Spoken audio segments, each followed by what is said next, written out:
everyone, welcome to our new YouTube channel that is Engineering OGs। यहाँ पर हम आपके लिए लाते हैं टॉपर्स, हम आपके लिए लाते हैं ऐसे ऑफिसर्स जिन्होंने इंडिया के बहुत बड़े-बड़े एग्जामिनेशंस को क्रैक किया है, टेक्निकल फील्ड के एग्जामिनेशंस को क्रैक किया है, जैसे इंजीनियरिंग सर्विसेज, जैसे गेट एग्जामिनेशन और भी बहुत सारे ऐसे एग्जामिनेशन होते हैं जो टेक्निकल से रिलेटेड रहते हैं। आप लोगों को यहाँ पर इसके लिए पूरा गाइडेंस मिलने वाला है।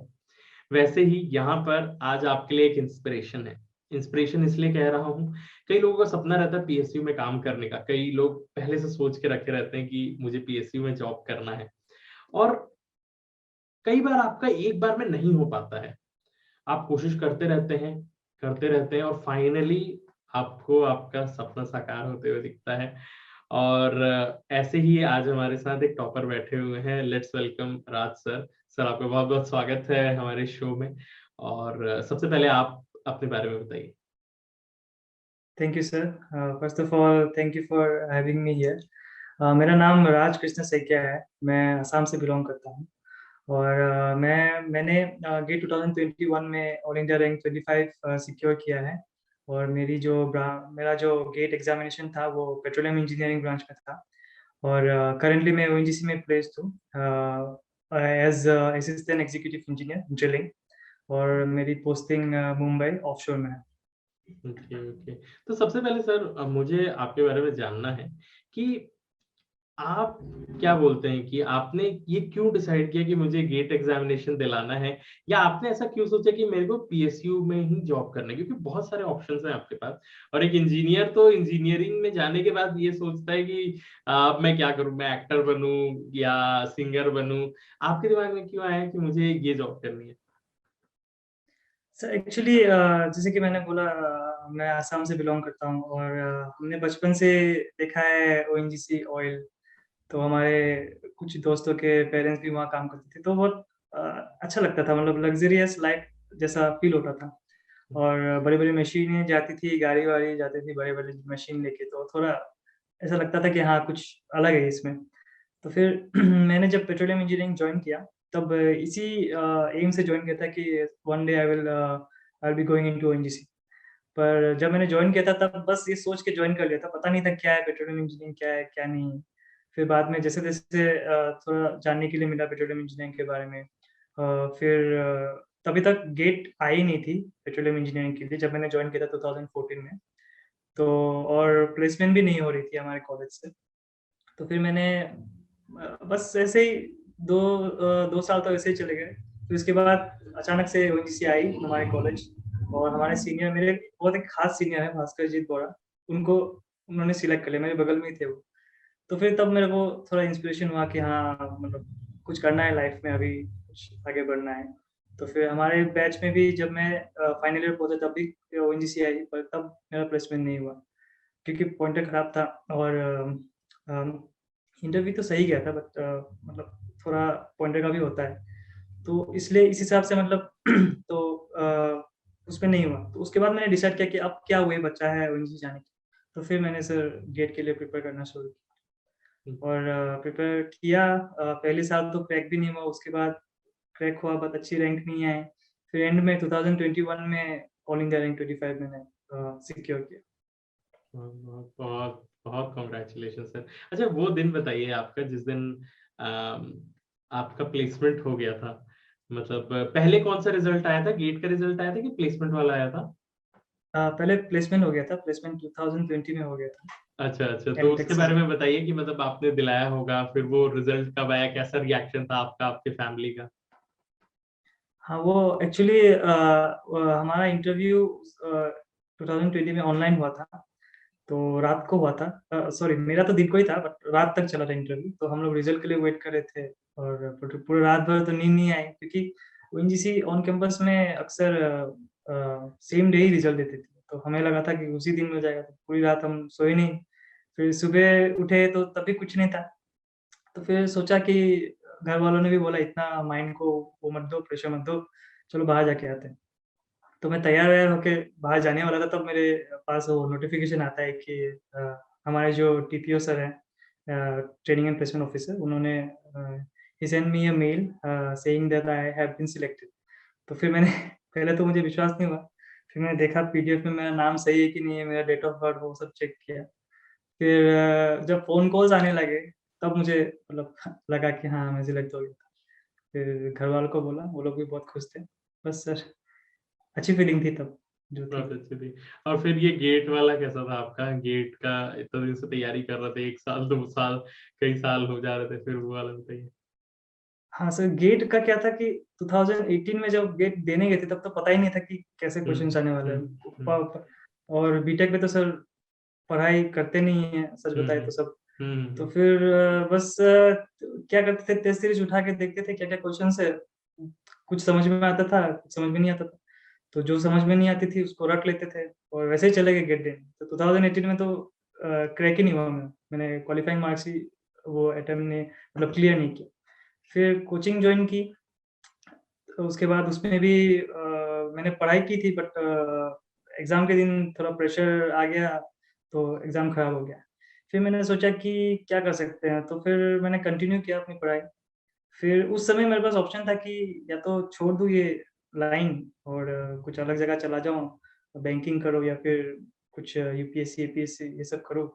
फिर मैंने सोचा नहीं, फिर भी ट्राई करते रहते, देखते क्या होता है। तो फिर मैंने कंटिन्यू किया पढ़ाई। फिर मैंने अपने एक दोस्त के साथ मिलके छोटा-सा मतलब ट्यूशन सेंटर टाइप खोला, जिसमें मैं खुद भी पढ़ता था और मेरे जूनियर्स जो थे उनको भी मैं गेट के लिए प्रिपेयर करता था। तो तब मेरे धीरे-धीरे कॉन्सेप्ट्स बिल्ड होने लगे, जिसका मुझे फ़ायदा प्लेसमेंट में भी हुआ। उसके बाद जब मेरा ओएनजीसी का हो गया था, मतलब मेरा एम था कि गेट में अच्छा रैंक लाके ओएनजीसी जाना है। बट फॉर्च्यूनेटली ओएनजीसी पहले आ गया, मुझे सिलेक्ट कर लिया। तो फिर भी मैं 2021 में मैंने डिसाइड किया कि इतना दिन मैंने प्रिपेयर किया है, तो मैं चला ही जाता हूँ एग्ज़ाम देने। तो मैं चला गया सर, तो लकीली उस दिन मतलब क्वेश्चन्स बनने लगे मुझसे और मैं बनाते चला गया और सर फाइनली सर ठीक-ठाक रैंक आ गया सर। बहुत अच्छा लगता है ना। मेन उस चीज़ की बात नहीं रहती, आप जिस चीज़ को इतने दिन से करते रहते हैं और वो फाइनली मिलता है ना, तो अ, वो अलग ही खुशी रहती है that you have achieved something. तो आपका अभी का कैसा रहता है? मतलब आप जैसे ही सारे रिज़ल्ट वगैरह आए तो किस तरीके का माहौल था? मतलब अचानक से आप एक स्टूडेंट से एक ऑफ़िसर बन जाते हैं, वो एक फीलिंग ही अलग रहती है ना? हाँ सर, मतलब ऐसा लगता है कि लाइफ़ अचानक चेंज हो जाती है। मतलब आपको फीलिंग आपको जब आप अपना नाम देखते हैं नोटिफ़िकेशन में, तब आपको फीलिंग नहीं आती। जब आपको फ़ोन्स आते हैं, सब तरह से कांग्रेचुलेशंस आते हैं, आपके घरवाले खुश होते हैं आपको देख के, और आपको पता चलता है कि घरवालों की खुशी का जो रीज़न है वो आप हो। तब सर वो फीलिंग आती है कि हाँ, कुछ कुछ किया है, मतलब हमने कुछ किया है। तो फिर आप जब दूसरे लोग इंस्पायर होते हैं आपसे, पूछते हैं कि कैसे किया आपने, तब सर थोड़ा अच्छा लगता है कि हाँ, हम किसी को तो मोटिवेट कर पा रहे हैं, किसी के लिए तो कुछ कर पा रहे हैं सर। और जैसे कि मैंने बोला, जो मेरे ट्यूशन्स के जो बच्चे थे, तो वो भी काफ़ी उनसे भी मुझे काफ़ी सीखने के लिए मिला। मैंने जितना सिखाया उनसे ज़्यादा मुझे सीखने के लिए मिला, और उनको मैं थोड़ा-सा इंस्पायर कर पाया सर, तो वो अच्छा वो खुशी सर अलग होती है। बहुत अच्छा। ये आप समझा नहीं सकते हो। वो अंदर से ही आता है कि यू हैव एक्चुअली अचीव्ड। और आपको ऐसा कुछ लगा ना कि आपके हिसाब से आपके किस कौन-सी ऐसी चीज़ थी जो आपको बहुत ज़्यादा चैलेंज कर रही थी, जिसके वजह से आपका सिलेक्शन नहीं हो पा रहा था, जिसको आपने ओवरकम किया? सर सिलेक्शन नहीं हो पाया था, इसका पहला रीज़न तो ये है कि मैंने पढ़ाई नहीं की थी। मैंने ढंग से डेडिकेशन से पढ़ाई नहीं की थी। सर एक पॉइंट था मेरे लाइफ में, जब मतलब वो कॉलेज में फिर टेक फेस्ट होता है ना, टेक फेस्ट जो होता है, तो उसका कन्वेनर होते हैं। तो हुँ, हमारे कॉलेज में भी एक फेस्ट था, तो उसका मुझे कन्वेनर बनना था। तो मैं गया अपने डायरेक्टर सर के पास, बोला कि मुझे सर कन्वीनर बनना है। सर ने बोला, तुम्हारे तो इतने सारे बैकलॉग्स है, तुम्हारे 7 बैकलॉग्स है, तुम पढ़ाई करोगे कि कन्वीनर बनोगे? मैंने बोला सर बैकलॉग्स है, लेकिन मुझे करना है सर, करने दीजिए। सर ने बोला नहीं, नहीं, तुम इसमें घुसोगे तो तुम बर्बाद हो जाओगे। तुम पहले अपना बैकलॉग उठाओ, तब मैं सोचूँगा। तो फिर सर ऐसा लगा कि हाँ भाई, मैं तो अपना एग्ज़ाम पास नहीं कर पा रहा हूँ, मैं क्या टेक पे संभालूँगा। तो वो वाली हाँ, तब मुझे थोड़ा-सा लगा था कि हाँ, कुछ करना है, कुछ क्या कर रहा हूँ मैं अपने लाइफ़ में, मैं अपने एग्ज़ाम्स क्लियर नहीं कर पा रहा हूँ, फ्यूचर में कुछ सोचा नहीं है क्या करना है, बस अभी चल दिए कुछ टेक फेस्ट ऑर्गेनाइज़ करने। तो फिर तब से सर मेरे को तब से थोड़ा-थोड़ा मैंने स्टार्ट किया पढ़ना। उसके बाद थोड़े-थोड़े पॉइंटर्स इम्प्रूव हुए। फिर मैं कोशिश करते गए, पर जब तक ओएनजीसी आई थी तब तक मतलब क्या हुआ था कि ओएनजीसी जैसे कि आपके आपके मार्क्स अच्छे हैं, आपने इंटरव्यू भी अच्छा है, तो ऑब्वियसली आप ही सिलेक्ट होगे। अगर आपके मार्क्स कम हैं और आपने इंटरव्यू अच्छा दिया है, तो ऑब्वियसली मतलब आप इंटरव्यू में कुछ पॉइंट्स होते हैं, कुछ मार्क्स होते हैं और आपके जो सीजीपीए होते हैं, उसमें कुछ मार्क्स होते हैं। तो उस हिसाब से आप थोड़े पीछे हो जाते हो। तो उस हिसाब से मैं पीछे हो गया था क्योंकि जो मेरे बैचमेट्स थे, वो लोग बहुत ही टैलेंटेड थे। उनके पॉइंटर भी अच्छे थे, उनके उनके इंटरव्यू भी अच्छे हुए थे। तो उनको सिलेक्ट कर लिया और मुझे सिलेक्ट नहीं किया। तो फिर भी मुझे ऐसा लगा कि गिव अप करना चाहिए या ट्राई करते रहना चाहिए। तो फिर मैंने वही बस सर मैं वही सोच-सोच के कि जब मेरा एक एक टाइम था तब मेरे पास इतने सारे बैकलॉग्स थे, अभी कम से कम मेरे पास बैकलॉग्स नहीं है, कम से कम मैं थोड़ा पॉइंटर अच्छा तो कर पा रहा हूँ, तो अगर मैं कोशिश करता जाऊँ तो शायद हो जाए। तो इस उम्मीद से सर मैं ट्राई करता गया और पढ़ाई करती गई, तो फिर सर एक दिन हो गया सर। हाँ, सही, बहुत सही। मतलब लिटरली मुझे भी गूज बम्स आ गए। आपके यहाँ पर जो स्टूडेंट्स देखेंगे इस वीडियो को, उनको भी आ जाएगा, क्योंकि सबको ऐसा लगता है ना कि सर मैं कहाँ कर पाऊंगा, ये मेरे लिए बना है कि नहीं, मेरा भी कभी जॉब लगेगा कि नहीं, मेरे इतने बैक्स थे और मैं इतना सीरियस नहीं था एक टाइम पे अपने स्टडी पे। और आज लाइफ में एक मोमेंट होता है जिससे मैं आपको ना सेल्फ रियलाइजेशन हो जाता है इस बात पे कि भाई गलत डायरेक्शन में जा रहे हो, you need to change yourself. और वो आपको आया सिर्फ, मतलब वही आप जब वो बात करने के और आपको ये रियलाइज हुआ कि नहीं यार, मैं अपने लाइफ के साथ गलत कर रहा हूँ, एंड दैट चेंज्ड यू। तो आपने उस पहले पहले वाला राज कैसा था और इसके बाद वाला राज कैसा था? मतलब क्या क्या डिफरेंसेस आ गए थे, ये बता सकते हैं? सर पहले पहले फर्स्ट 2 सेमेस्टर में सब जब 12th तक तो मैं सीरियस ही था, लेकिन 12th में जब अच्छे कॉलेज में मतलब अच्छे आईआईटीज़ जैसे कि आईआईटीज़ या एनआईटीज़ में मेरा जब नहीं हुआ था, तब मैं थोड़ा मतलब तो आप अपने आप को डाउट करने लगते हो ना कि आप हम्म, नहीं बने हो शायद हम्म, उस चीज़ के लिए आप नहीं बने हो जो होता हम्म, है उस लीग में आप नहीं हो। तो वो सेल्फ डाउट आ गया था मुझ में। तो इसलिए मैंने फिर जब मैं कॉलेज जॉइन किया, फिर प्लेसमेंट का भी कुछ वो नहीं था, ओएनजीसी तब आ नहीं रही थी और गेट भी नहीं था। तो मैंने सोचा क्या करना है, पढ़ के कोई फ़ायदा तो है नहीं, तो बस मस्ती-वस्ती करते थे दोस्त लोग हम लोग। तो फिर पहला सेमेस्टर ऐसे चला गया, 5.56 ऐसा कुछ था पॉइंटर मेरा। तो फिर फिर थर्ड सेम फिर पहले सेमेस्टर में 4 बैक, सेकंड सेमेस्टर में 3 बैक, फिर थर्ड सेमेस्टर में 1 बैक। और उस बैग्स को लेके फिर मैं मस्ती-वस्ती कर रहा था, थोड़ा सोशल इवेंट में इन्वॉल्व था, तो थोड़ा-सा मतलब जो टेक फेस्ट का होता है ना एक आपको आप करना चाहते हो, तो मुझे भी मन था और वो अच्छी बात है, वो सब करना भी चाहिए। लेकिन आप अगर आपने अपना पढ़ाई-वढ़ाई ठीक रखा है, you have done everything correctly and you want to do something else, तब आप जाके टेक फेस्ट संभालो या कुछ करो या फिर आप ड्रामा करो, कुछ भी करो, स्पोर्ट्स खेलो। पर जो बेसिक थिंग है उसको तो ठीक रखो। मेरा बेसिक थिंग अच्छा नहीं था और मैं जाके कुछ अलग करने की सोच रहा था। तब मुझे मेरे फैकल्टीज़ जो थे उन्होंने समझाया और बोला कि तो तुम इसमें तुम कर सकते हो। मैंने बाद में किया भी। ऐसा नहीं है कि मैं कंप्लीटली छोड़ दिया। मैं उसमें इन्वॉल्व हुआ, बट मैंने अपने पढ़ाई को भी मतलब थोड़ा-थोड़ा देखना चालू किया। जब मैं अ, फ 4th सेमेस्टर में था तब मैंने थोड़ा-सा पढ़ना स्टार्ट किया था। तब मेरा पॉइंटर आया 6.52 ऐसा कुछ आया था। तो थोड़ा-सा इम्प्रूव हुआ। उसके बाद से सर मैंने रेगुलर करता गया। मुझे ऐसा लगा कि हाँ, अगर मैं करता जाऊँ तो शायद थोड़ा-सा अच्छा हो जाए, इम्प्रूवमेंट आए, धीरे-धीरे इम्प्रूवमेंट आना जब दिखा मुझे, जब आपको दिखता जब तक रिज़ल्ट नहीं है तब तक आप मतलब आगे आप मतलब मोटिवेट नहीं होना चाहते। तो फिर जैसे-जैसे थोड़ा-थोड़ा रिज़ल्ट दिखना शुरू हो गया तब से मैं करते गया और सर फाइनली हो गया सर। बहुत सही। वही है, आपको अपने लाइफ में थोड़ा-सा ट्रांज़िशन तो लाना ही रहता है। कई लोग यहाँ पे पूछते हैं ना, सर मेरा सिलेक्शन क्यों नहीं हो रहा है, मेरा सिलेक्शन क्यों नहीं हो रहा है, सर मैं इतने दिन से मेहनत कर रहा हूँ। वो इस बात को एक्सेप्ट नहीं करना चाहते, पहली बात कि उन्हें चेंज होना पड़ेगा, क्योंकि वही जो चीज़ कर रहे हैं उसी को करते रहेंगे तो रिज़ल्ट भी वही आएगा जो आ रहा है।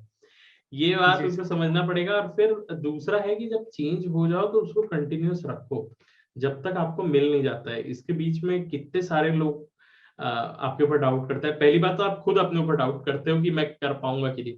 फिर जब आपको अपने ऊपर डाउट आने लगता है तो लोग, आसपास के लोग आपके ऊपर डाउट करने लगते हैं कि कहाँ हो पाएगा यार, तेरा इतना बैक है, या तू कभी इतना ज्यादा नहीं पढ़ा है, शायद तेरे से नहीं हो पाएगा करके। तो ये सबके साथ होता है ना, है कि नहीं सर? आपके साथ भी वही होगा कि आप खुद डाउट करते होंगे, लोग भी डाउट करते होंगे, ऐसा हाँ सर। होता है तो। हाँ सर, वही मतलब पहले तो खुद पे जब डाउट होता है तब मैं सब एक ही चीज बोलना चाहता हूँ सबको कि आप मतलब आप कुछ भी कर सकते हो अगर आप चाहते हो तो। You can do miracles. आप अपने आप को डाउट मत कीजिए, और लोग अगर आपको डाउट करते हैं तो सर सुनिए एक कान से फिर दूसरे कान से निकाल दीजिए। लोग तो मतलब बोलेंगे ही और आपको डाउट करेंगे, उनका काम ही है। और हम्म। कभी-कभी लोग जब डाउट करते हैं तब उल्टा ज़्यादा मोटिवेशन होता है कि हाँ, इनको दिखाना है थोड़ा-सा, ऐसा भी होता है। तो बस हम्म। वही है कि सेल्फ डाउट जब आता है तब थोड़ा-सा संभालना चाहिए अपने आप को, और क्योंकि वो पीरियड थोड़ा-सा क्रिटिकल होता है, सेंसिटिव हो जाते हो आप। आप ऐसा लगता है कि कुछ कर नहीं पाओगे, और तब थोड़ा-सा अगर आप हौसला रखो, थोड़ा-सा अगर आप उम्मीद रखो, और जिसको भी आप विश्वास करते हो उसके ऊपर विश्वास रखो तो सर हो जाता है। हो जाएगा सर। बात सही है। अच्छा, आप ये बताइए मेरे को कि फिर आपका बैचलर्स वाले टाइम पे आपके मार्क्स अच्छे नहीं थे तो आपका पॉइंटर खराब हो गया था। फिर जब आपका प्लेसमेंट के थ्रू हुआ तो कैसे उस चीज को आपने पॉजिटिव तरीके से दिखाया, ये बता सकते हैं क्या? क्योंकि बैचलर्स थोड़ा सा बैक वाले रहे थे। आगे की जर्नी को थोड़ा सा बताएंगे कि क्यों आपका सिलेक्शन हुआ, आपको लगता है प्लेसमेंट में? सर बैचलर्स सर जैसे कि मेरा प्लेसमेंट हुआ था जब मैंने मास्टर्स किया, बैचलर्स में तो हम्म। मेरा प्लेसमेंट नहीं हुआ था। हम्म। तो सर जब मैंने मास्टर्स करना चालू किया तब मेरे दिमाग में यही था कि पहले दिन से मतलब लग जाना है कि इसमें अच्छा, ये तो अच्छा, अच्छा। सेकंड चांस है, इसमें मतलब इसमें उल्टा-पुल्टा नहीं कर सकते, पहले दिन से लग जाना। तो हम्म। मास्टर्स में तो मैंने अपने जो गलतियाँ थी, जो मैंने बीटेक में की थी, वो मैंने नहीं दोहराई। मैं पहले दिन से सिंसियर था, मैंने पढ़ाई-वढ़ाई की। मैं सारे अपने जो प्रोजेक्ट असाइनमेंट था, दिल से करता था, कुछ सीखने की कोशिश करता था। पहली बात तो ये है, आप जब तक खुद सीखने की कोशिश नहीं करोगे, आपको कुछ नहीं होगा। हम्म। एग्ज़ाम में मार्क्स लाना वो अलग होता है, रट के आप कुछ भी करके हम्म। मार्क्स ला सकते हो। आप अगर सीखते नहीं हो, तो नहीं होगा। तो जब आप अगर आपने एक बार ठान लिया कि हाँ, मुझे कुछ सीखना है, कुछ जानना है, तो फिर वो बहुत जगह में हेल्प करती है। इंटरव्यू में भी मेरा ऐसा हुआ, जब इंटरव्यू में तो जो जैसे-जैसे क्वेश्चन्स होते हैं, वो आप कितना भी आप मार्क्स ले लो, अगर आपने सीखा नहीं है, तो आप नहीं आंसर कर पाओगे। तो जब मैंने सीखना शुरू किया दिल से, मतलब मुझे सच में जब जानना था, तब से थोड़ा-सा मेरा इम्प्रूव होना शुरू किया। और जब मैं इंटरव्यू में तो डायरेक्ट क्वेश्चन्स नहीं होते, वो लोग कॉन्सेप्चुअल पूछते हैं। तो सर अगर आपने सीखा है, तो फिर आप आंसर कर पाओगे, अगर आपने रटा है, तो फिर नहीं कर पाओगे। तो वैसे ही सर जब मैंने सीखना शुरू किया, तो मैं आंसर कर पाया, तो सर हो गया फिर। हम्म। आप मेरे को थोड़ा ये बता सकते हैं क्या कि आपका वो इंटरव्यू का डे कैसा था? किस टाइप के क्वेश्चंस पूछे जाते हैं इंटरव्यू के टाइम पे? और पहले इंटरव्यू में आपने किस तरीके से डील किया था जब आपका सिलेक्शन नहीं हुआ था, और उसके बाद कैसे डील किया था जब आपका सिलेक्शन हुआ था, इंटरव्यू वाला फेज पर? हाँ, इंटरव्यू तो सर मतलब जो स्टैंडर्ड प्रोसेस होता है वही होता है। पहले तो आपका डॉक्यूमेंट वेरिफिकेशन वो सब होता है। हम्म। फिर आपका मतलब बुलाते हैं एक-एक करके, फिर आपका भी नंबर आता है। तो सर पहले तो वही tell me something about yourself, why do you want to join our company, वो सब चलता है। हॉबीज़ क्या है? और उसके बाद जब टेक्निकल राउंड शुरू होता है तब सर मतलब थोड़ा-सा वो इसके पहले तो सब कोई प्रिपेयर करके आता है, रट के आता है कि हाँ, ये बोलना है। जब पूछेंगे कि tell me something about yourself, या हॉबीज़ के बारे में पूछेंगे तो ये बोलेंगे। लेकिन जब टेक्निकल राउंड शुरू होता है तब सर वो लोग जो लोग इंडस्ट्री एक्सपर्ट्स होते हैं, वो लोग हमेशा कॉन्सेप्चुअल पूछते हैं, जो किताबों में अक्सर नहीं मिलता। तो फिर तो सर और फिर वो लोग प्रोजेक्ट्स के बारे में पूछते हैं, आपने कहीं ट्रेनिंग किया है तो उस ट्रेनिंग के बारे में पूछते हैं। उसके बाद अगर आपने किसी ऐसे प्रोजेक्ट में काम किया है जो थोड़ा इनोवेटिव है, उसमें पूछते हैं। तो सर बस वही सब अच्छे से अगर आप बेसिक कांसेप्ट्स आपका क्लियर है तो आप आंसर कर पाओगे। और इंडस्ट्री के पॉइंट ऑफ व्यू से आपको ऐसे वो लोग प्रॉब्लम्स देंगे कि ऐसा-ऐसा हो रहा है, तुम ये हो, तुम इंचार्ज हो इसके, ये प्रॉब्लम, ये सिनेरियो है, तुम इसको कैसे सॉल्व करोगे? तो ऐसे टाइप के क्वेश्चन्स होते हैं, तो आपको फिर सोचना पड़ेगा, आपको थोड़ा दिमाग लगाना पड़ेगा कि हाँ, मैं ये अगर ये ऐसा होगा तो ये ऐसा होगा। तो तब आप अगर आपने जो थ्योरी वाला आंसर है, बुक में जो रटा हुआ आंसर है, वो दे दिया तो फिर सर तब तो नहीं होगा, आपको थोड़ा-सा अलग सोच के एक मैनेजमेंट के हिसाब से और एक अपने टेक्निकल बैकग्राउंड के हिसाब से आपको आंसर देना होता है, तो तब हो जाता है। ओके, तो सर पहली बार जब मैंने दिया था तब मेरा इंटरव्यू मतलब मुझे पता नहीं था कि मैंने करेक्ट आंसर दिया कि रॉन्ग आंसर दिया, क्योंकि सर तब पता ही नहीं था कि करेक्ट आंसर होता क्या है। तो जो भी पूछते गए मैं देता गया। ज़्यादा नहीं 6-7 क्वेश्चन्स ही पूछे थे मुझसे। तो पहली बार जब मैंने दिया था, तब मैंने ट्राई किया कि सब आंसर दे दूँ।